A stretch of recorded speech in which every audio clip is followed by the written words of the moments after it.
Hi guys, I'm Beth and you have found my YouTube channel, so let's get right into it. Today I wanted to talk about the difference between when you first started doing whatever it is you do and then today. For me, this is my 8th year doing the NaNoWriMo challenge, which is writing a full novel in the month of November. And the first one I did started out as a short story for a contest, and I turned it into a novel 8 years ago, and that is Dragon on My Neck. So I've got a copy of it. And this book is available on Amazon, CreateSpace, Kindle, through Hastings, Barnes & Noble. You get the idea. You can find it. And I will link it up down below as well. And I just announced over on my blog that it has a 4th in the series that I have with beta readers right now. So the final edits will be done hopefully by the end of the year, and we can get Dragons in the Deep out for you guys next year. So if you haven't read these books, then you can go click the link I'm going to leave down below and get your copy, and you can read up and be ready for Dragons in the Deep.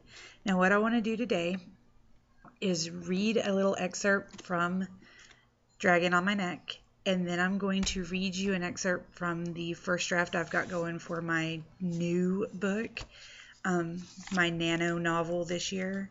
So it's obviously going to be a little bit rougher because this is just jotting down first draft. I haven't done any edits on it at all except for how I edit between my mind and where I write it down, whereas this one has gone through about 5 edits, but I'm hoping that you can see the difference between the first full-on novel that I wrote with NaNoWriMo and then the one I'm working on now.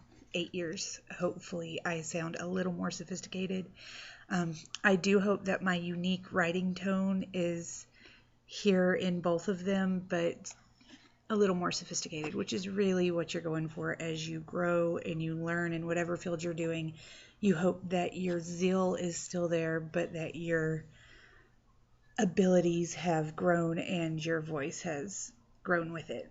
So I'm just going to kind of flip to a different place. I flipped to page 188, but that's kind of in the middle of a chapter there. So that's all right. 173, chapter 11. I'll read you just the first 3 or 4 paragraphs here, and you can kind of see where I was going. As the king stepped out into the courtyard, he was hailed by Jamis. "Your Majesty," she called, "the harvester sent me to find you. It is time to start the festivities." Bernard smiled beside his wife while attempting to discreetly look behind Ferdinand. "Will Alfonso be joining us?" "Unfortunately not." Ferdinand laid a hand on his friend's shoulder. "Your son is staying with the Queen today. I'll explain things to you later. Right now we need to get to the harvest and put in our appearances. If we don't spend the day there, it will seem very suspicious." "Yes, Your Majesty." Bernard bowed his head and tried unsuccessfully to hide his disappointment and worry. "It's okay, Bernard." Jamis butted her head into her husband's shoulder and cast a rueful look at the king. "I'm sure everything will work out." Okay, so that is just the first 4 paragraphs of chapter 11 in Dragon on My Neck. Now to clarify, because I didn't tell you to begin with, Jamis and Bernard are dragons. Alfonso is their son, who is the only known fairy dragon. Ferdinand is the fairy king, and Passiona, the fairy queen, his wife, who he loves very much, is a big fat crazy pants. She used to be very sane and sweet, and everybody loved her, and then she started searching for more knowledge about the kingdom she was coming in to help rule, and kind of just went Looney Tunes in that search. So I've got the back here. It says, "A family turned to stone by a queen with a heart of ice, a king who must choose between the subjects who put him on the throne and a wife that he blindingly placed up on a pedestal. 2 parallel worlds separated by a thin veil, and a smaller than average dragon in necklace form who must try to save them. Alfonso, or Al for short, please, is the only known fairy dragon in existence. He and his family were drawn through a portal from their world into ours and have survived as statues for thousands of years, all because of one fairy queen's never-ending search for power. In Dragon on My Neck, the first book of its series, Al is discovered and awakened by roommates Anna and Jane. Using his unique set of gifts, the dragon tells his story of magic, deceit, and insanity in the fairy royal court." Ooh, don't you just want to go get this? And if you let me know, I can get it and you can pay me and I'll send you a signed copy. It'll be all good.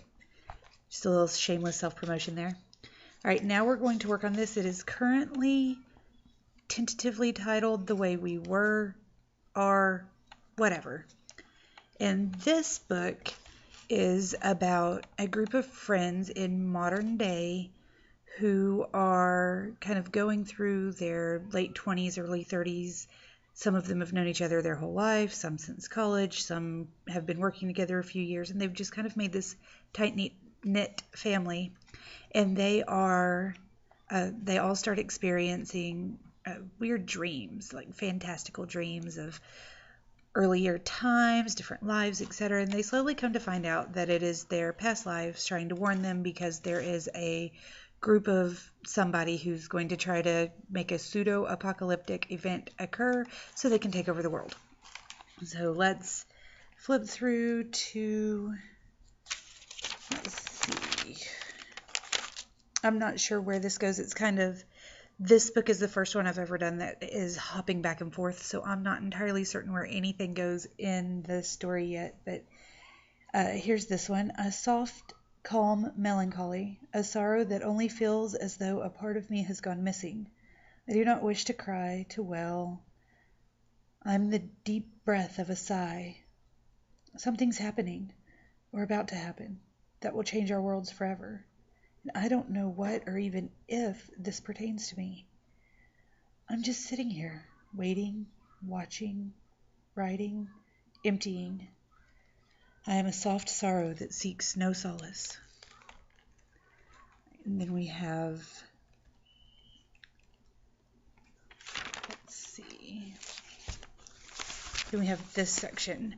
Cassie, sitting demurely atop a trunk as her cousin and brother struggled to fix a carriage wheel, smiled sweetly and called out, "Have heart, boys. Jazz will be here within moments."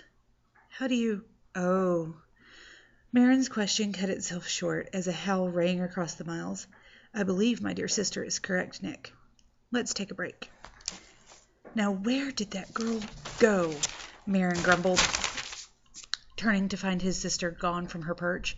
"I swear, Nick, that girl is forever wandering off after shadows and ladybugs." "More like rogues," Nick laughed, directing his cousin's attention to the edge of the tree line, where Cassie was enthusiastically greeting their best friend. "This brazen behavior is exactly why Mother refuses to travel anywhere with us," Marin confided. "Cass has no sense of propriety, you know." "Oof! See?" Doubling over from his sister's unexpected attack, he could only nod at Jazz's back-pounding greeting. "She's got ears like a guard dog, old boy," Nicholas laughed. "You never seem to learn." Okay, so those were two little excerpts from this year's Nano, and that is, again, remember, that is a very, very rough first draft. But compared to Dragon on My Neck, which has gone through like 7 or 8 editings over the last few years, I think that my writing style has matured and grown a little bit, but my voice is still there. And I hope that whatever it is you're doing, whether it's writing, working on cars, whatever it is that you've chosen to do, I hope that as you grow and learn in your field that you're getting better and you feel more and more confident in everything you're doing. If you have any suggestions or comments that you want to tell me about what I've written, or if you want to talk about what you've written, go ahead and leave me a comment down below. I can't wait to hear from you. Till next time, bye!